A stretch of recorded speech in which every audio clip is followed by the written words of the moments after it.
We're going to talk about the Tyr Rune and Conquest, the overwhelming victory. But what we're really going to talk about is the thing you need before you can even consider it. Because without this element, victory is going to evade you. You may get a few small wins, but you will never be able to sustain it. You will never be able to take the really big wins that count. And this is in any field: war, business, enterprises, whatever you're doing. Even sports. If you do not have the commitment, if you do not have a unified attitude, if you don't fix yourself on that goal and bring all elements together to fulfilling that goal, which is commitment when you think about it, then you're not going to get anywhere. You're going to lose. Before strategy or tactics or plans or marshaling forces or logistics, you have to be unified on your goal and committed to fulfilling it. And if you're a group, that means everyone has to be on the same page to the point they're willing to make little sacrifices in favor of the shared goal. History shows this many times.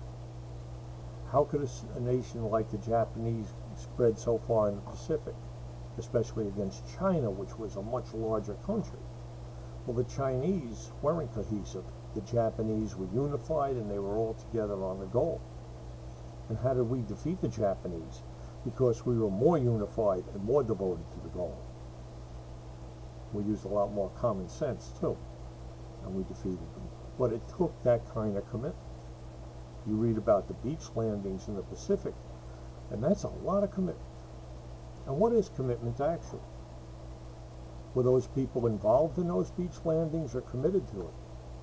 Well, you take a look at someone like Tarawa, Guadalcanal, Saipan. There was commitment. And the difference between involvement and commitment is very simple. A friend of mine put it this way. He'd say to you, I had bacon and eggs this morning. The chicken was involved in the breakfast, but that pig was committed to it. That's a pretty strong statement, but it illustrates the point.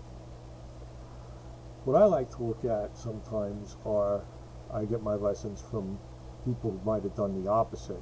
And one of the funniest episodes of people who weren't committed to victory was a company I only worked for a couple of weeks. I had been laid off, and a friend said, I know someone who's looking for someone like you who can, get out there and knows how to deal with loading trucks and everything. I was basically standing there with a clipboard, seeing that the loads were correct, counting everything out. Then I had work to do in the office, so it was sort of a half manager, half foreman. And it wasn't a bad job. There were two owners. One was an older man who had bought his half of the business. The other was a young man who had inherited it from his family. He was a spoiled brat type. I could sense that, and I sensed he was a little interested in illegal chemistry too. The other boss seemed like he knew what he was doing, but I had a feeling, you get that gut feeling, don't get too comfortable here. The older guy hired me, and the younger guy didn't seem too pleased with me, but he was never really rude or out of line. He just seemed a bit aloof. The rest of the people on the job enjoyed working with me, and it looked like it was pretty good, but I still had that gut feeling. And after the first week, that feeling started to fade a little. It looked like maybe I'll be here for a while. This is a nice job. The pay's nice. The conditions are nice. The job's nice. It's not a messy bit of work I'm doing. And the pay's good. But Friday I was called into the boss's office, and he says, we got to let you go. I says, what I do? He says, no, you've been here every day. You've been great.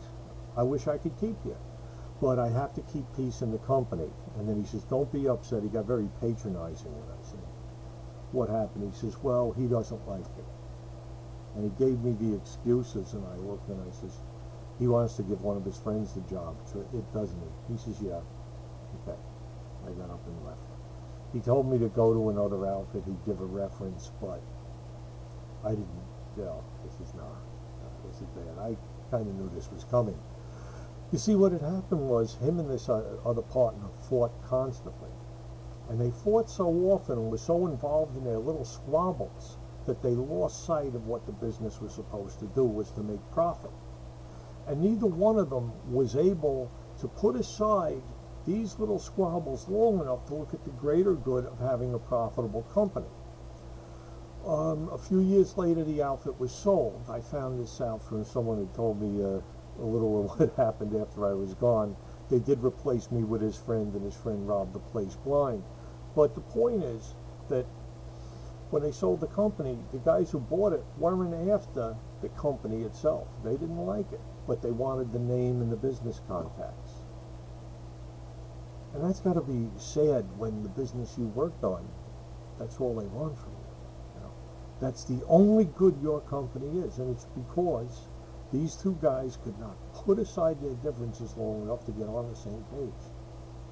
Now that's pretty sad. Because when you are doing an enterprise, you do have to keep that focus.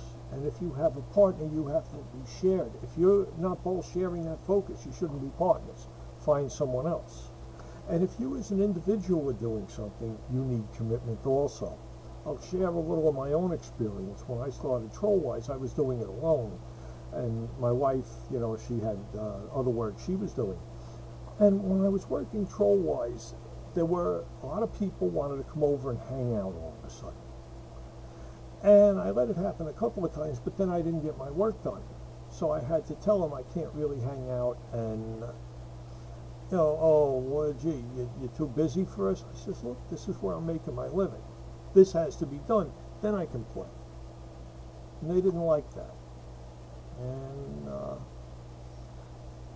I didn't associate with them much more after that. And I wondered why this was, but I noticed from talking to other people that when you're doing something serious, when you got a project going, there are people who like to come around and sort of draw off some of that energy. And at the same time get between you and what you have to do. So a part of your commitment, if you're working alone, has to be the ability to tell people no, that I'm working and I can't. You also have to be able to tell yourself no. I knew a guy who had a great thing going. He could have really done well for himself. But he figured that he's working alone, he can get away, so he'd go sit in a gin mill half the afternoon. And stuff didn't get done. And this guy, the last I saw him, which is a long time ago, still hadn't really gotten off the ground. He was just muddling through. Where other people were doing great because they kept to the goal and they kept the commitment. So success, real success, especially when there's a fight, especially when you're starting your own enterprise, requires you to be unified and committed to the goal and to put that before other things. And if you can do that, you can win. Of course, there's other things you have to consider, what the business requires, what the rules are, getting customers and all. But before you get to that, you have to have the commitment, because without that, success is just going to wither away. With that, you can start working through the other things.